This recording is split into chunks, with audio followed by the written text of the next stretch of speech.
भारतीय कृषि अनुसंधान परिषद एवं पंजाब कृषि विश्वविद्यालय दोनों ही कृषि अनुसंधान, शिक्षा और विस्तार के क्षेत्रों में महत्वपूर्ण भूमिका निभा रहे हैं। भारत की हरित, श्वेत और नील क्रांतियों में इनका अभूतपूर्व योगदान है। Doctor M S. Swaminathan, doctor G S. Khush और पंजाब कृषि विश्वविद्यालय के वर्तमान उप कुलपति डॉक्टर के.एस. औलख ने अन्य वैज्ञानिकों के साथ मिलकर ऐसी कृषि तकनीक विकसित की है जिन्होंने भारतीय कृषि की दिशा ही बदल दी। फिर भी आज ये जरूरी हो गया है कि हम कृषि की उत्पादकता व लाभ को न सिर्फ बढ़ाएं बल्कि उसे बनाए रखने के लिए अपने प्राकृतिक संसाधनों का समन्वित रूप से इस्तेमाल करें। जल एक ऐसा ही प्राकृतिक स्रोत है जो मनुष्य एवं अन्य प्राणियों के साथ-साथ फल, पौधों के विकास के लिए भी उतना ही जरूरी है। जल स्रोत का एक बहुत बड़ा भाग फसलों की सिंचाई में लग जाता है, जो पौधों द्वारा किए जाने वाली वाष्पीकरण क्रिया में काम आता है। पंजाब में पिछले 40 वर्षों में गेहूं की खेती का क्षेत्रफल 37 से बढ़कर 78% हो गया है और धान का 6% से बढ़कर 60%। उधर दलहन फसलों के क्षेत्रफल में गिरावट आई है, वो 24 से घटकर 1.3 रह गया है। इसी तरह चने का क्षेत्रफल 22% से घटकर केवल 0.4% हो गया है। फसल चक्र में इस बदलाव का सीधा असर पड़ा है भूतल जल स्रोत पर, जो अब जमीन में बहुत नीचे चला गया है। इस सब के कारण अब ये एकदम जरूरी हो गया है कि जल जैसे प्राकृतिक स्रोत का कृषि में इस्तेमाल बहुत ही समझदारी से करें। बारिश और नहरों के जाल से होने वाले भूमि जल का अंशदान 16.8 लाख हेक्टेयर मीटर है। पंजाब में करीब 10 लाख बिजली और डीजल पंप हैं, जो जमीन से पानी निकालकर खेतों की सिंचाई करते हैं। जल स्रोत के इस अंधाधुंध दोहन के कारण ही भूमि जल की तालिका एकदम नीचे गिर गई है। ट्यूबवेल से निकलने वाले पानी की धार कम हो गई है, जिसे बनाए रखने के लिए कुओं की गहराई बढ़ानी पड़ती है। इस प्रक्रिया में कुएं की दीवार ढह जाने से कई मजदूरों की मृत्यु हो जाती है। पानी का तल नीचे चले जाने के कारण उसे और ज्यादा गहराई से निकालना पड़ता है। इसके लिए ज्यादा शक्तिशाली पंपों की जरूरत होती है, जिनमें ज्यादा बिजली खर्च होती है। उदाहरण के लिए 12 मीटर की गहराई से पानी खींचने के लिए 6 मीटर की अपेक्षा 1.5 गुनी ज्यादा बिजली की जरूरत होती है। सेंट्रीफ्यूगल यानी पानी की सतह से ऊपर रहने वाले पंप की जगह सबमर्सिबल यानी पानी की सतह से नीचे रहने वाले पंप लगाने पड़ते हैं, जिसकी लागत बहुत ज्यादा है। सीमांत और छोटे किसान इन महंगे पंपों का खर्चा नहीं उठा सकते और लाचार होकर उन्हें खेती छोड़कर अपनी जमीन बेच देनी पड़ती है। भूमि जल के कारण मिट्टी में लवणता और खारापन आ जाता है, जो दक्षिण पश्चिम पंजाब में ज्यादा है। मेरा चोना 6 एकड़ लगाया ही पूछा वाली। मेरे पास ये धान 6 एकड़ में है। बारिश देर से होने के कारण मैंने भूमि जल से ही सिंचाई कर डाली। नतीजा ये हुआ कि मेरी पूरी फसल ही बर्बाद हो गई, क्योंकि भूमि का जल लवणयुक्त था। इस क्षेत्र में कभी-कभी पानी के ठहर जाने की समस्या भी आ जाती है और तब फसल उत्पादन बचाने के लिए विशेष प्रबंध करने पड़ते हैं। अनुभव के आधार पर कहा जा सकता है कि 15 से 20% पानी तो सिंचाई चैनलों से खेत तक पहुंचता ही नहीं।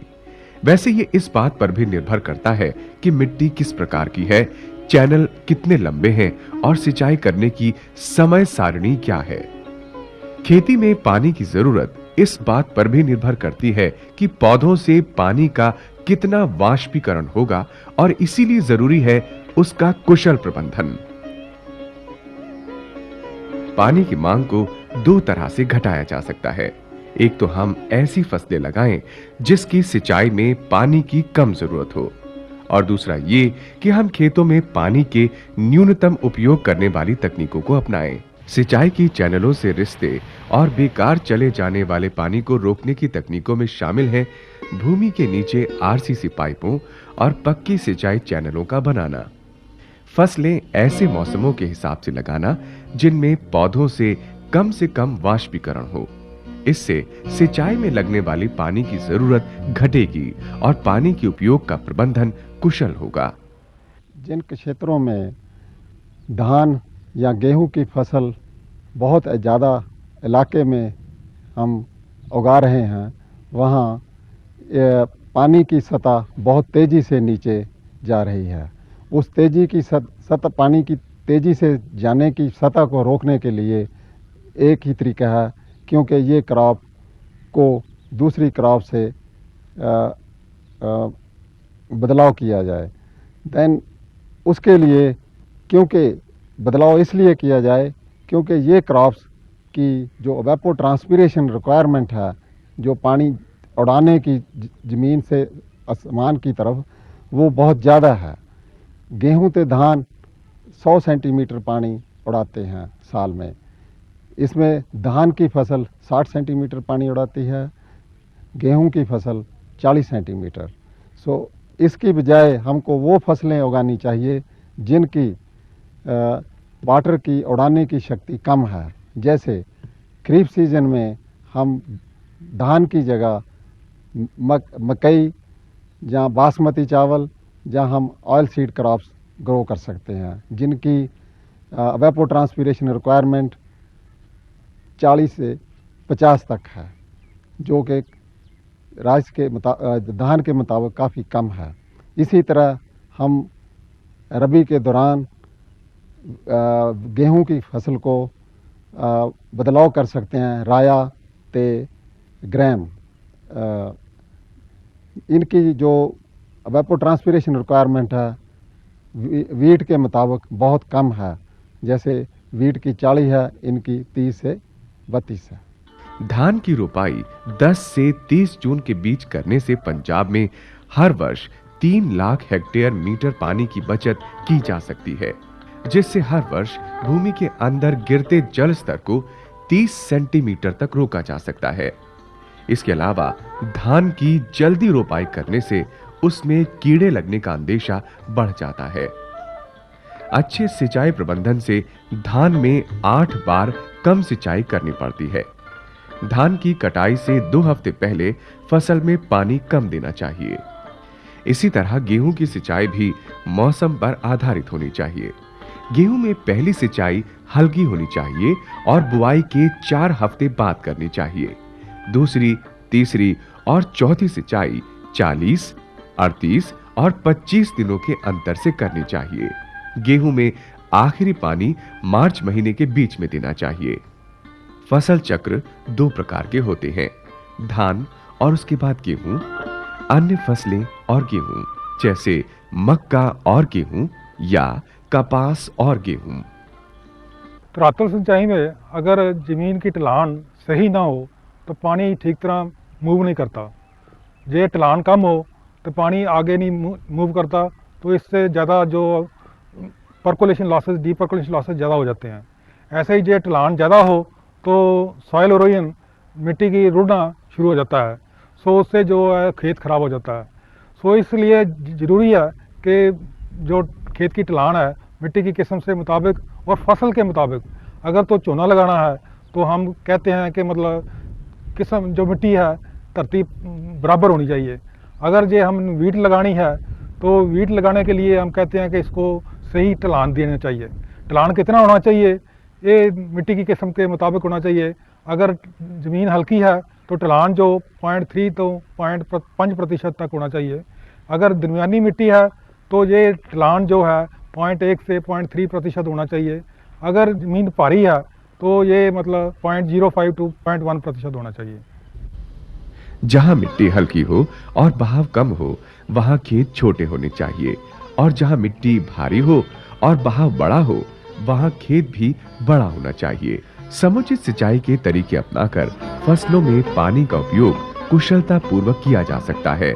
आधुनिक माइक्रो इरिगेशन यानी लघु सिंचाई पद्धतियां जैसे स्प्रिंकलर, पानी का छिड़काव करने वाले फव्वारे या ड्रिप इरिगेशन बूंद बूंद सिंचाई से पानी की बहुत बड़ी मात्रा बेकार जाने से रोकी जा सकती है।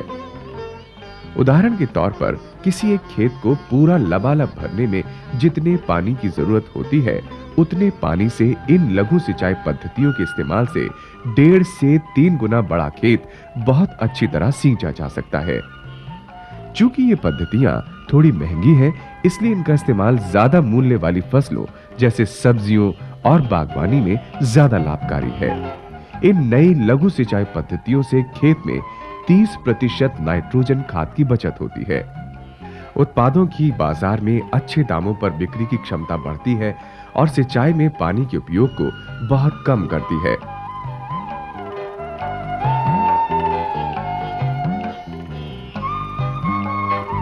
कटाई के बाद खेतों की कीली जुताई और पाटला लगाते समय बचे हुए फसल अवशेषों को मिट्टी में मिलाने से भी पानी की बचत होती है।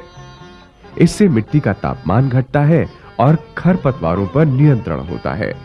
अगर तुलनात्मक तौर पर देखें तो इन पद्धतियों के इस्तेमाल से सिंचाई में 7 से 40 सेंटीमीटर पानी की बचत होती है। जोने में क्योंकि लगातार पानी रोकना पड़ता है, इससे नीचे जाने से, ज़मीन से नीचे जाने से पानी का बहुत ज़्यादा वेस्टेज होती है।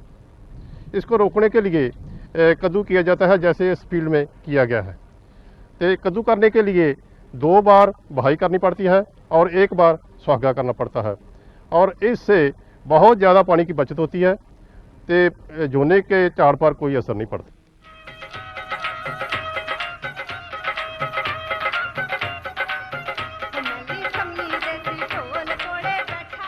पंजाब 5 नदियों का प्रदेश है, इसीलिए उसका नाम पड़ा पंजाब।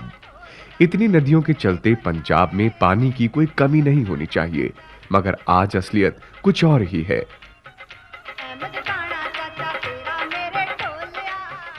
भूमि के भीतर पानी का स्तर बहुत नीचे गिर गया है।